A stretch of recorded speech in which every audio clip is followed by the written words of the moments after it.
بسم الله الرحمن الرحيم، والصلاة والسلام على سيدنا رسول الله. آية من آيات الله عز وجل في الأرض، إذا أراد لشيء أن يكون له كن فيكون. النهاردة الحد 4/5/2025. تخيلوا حضراتكم إن الشمس طلع أمام حضراتكم أهي ساطعة تماما، ودرجة الحرارة حوالي 30 أو 35 درجة. فجأة لقينا الجو بيشتي أمام حضراتكم. ده إعجاز من حاجات المعجزات في الأرض، من معجزات الله عز وجل في الارض. شوف حضراتكم كده كميه المطر رهيبه جدا. طبعا ده بعد صلاه العصر. شوف حضراتكم كميه مش هقول التلج اللي نازل، حاجه يعني ضخمه جدا جدا، لدرجه سبحان الله العظيم في ثانيه او في جزء من يعني عايز اقول لحضراتكم من مليار على الثانيه. تخيلوا، شوف حضراتكم المطره ديت ميلت الاماكن دي كلها. شوف حضراتكم كده الميه حاجه مرعبه. دي ايه من ايات الله عز وجل في الارض، عشان تصدق ان ربنا ممكن يغير احوال الدنيا في ثانيه ويقلب موازين الامور. قادر على كل شيء، ده قدرته سبحانه وتعالى. شوف حضراتكم حتى الحمام بيستحمى هو في المطره.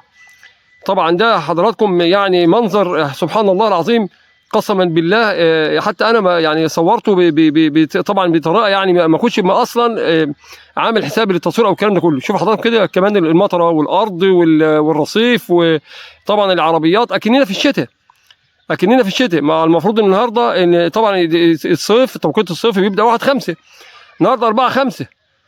رجعنا للشتاء تاني. طبعا زي ما بيقولوا كده بظهره.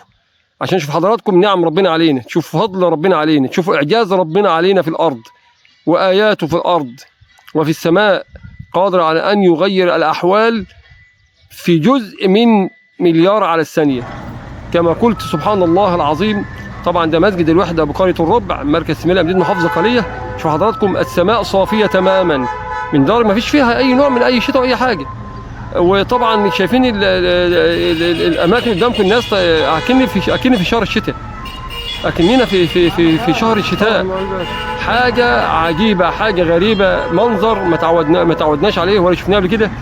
لكن ده إعجاز الله عز وجل، دي معجزة من معجزات الله عز وجل. قادر على إنه يعني لو إن أضخم آلات وصواريخ العالم وقنابل العالم أن يوقفها بشوية هواء وبشوية مطر. دي قدرة الله عز وجل يا جماعة.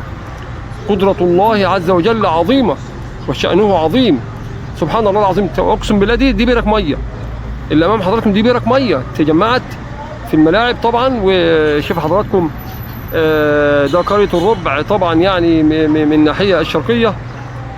مسجد الوحدة بقرية الربع، الأستاذ محمود المتولي ابن اسماعيل أمديد، ربنا يبارك في عمره، مدرس حاسب آلي. شوف حضراتكم كده المنظر، هو احنا مش مصدقين اصلا المنظر، مش مصدقين كمية الماء اللي نازلة، مش مصدقين كمية المطرة اللي نازلة أو اللي حدثت، حتى لدرجة الناس يعني الناس خففهم. وشوفوا المناظر الجميلة، شوفوا المناظر الجميلة، المناظر الرائعة في الشتاء. بقول لحضراتكم الناس خففهم هم امام حضراتكم، اللي ماشي نص كم، واللي طبعا خلاص احنا بقينا في الصيف. استاذ احمد حافظ ومولانا فضيلة الشيخ سيد عبد العاطي، كل عام وانتم بخير.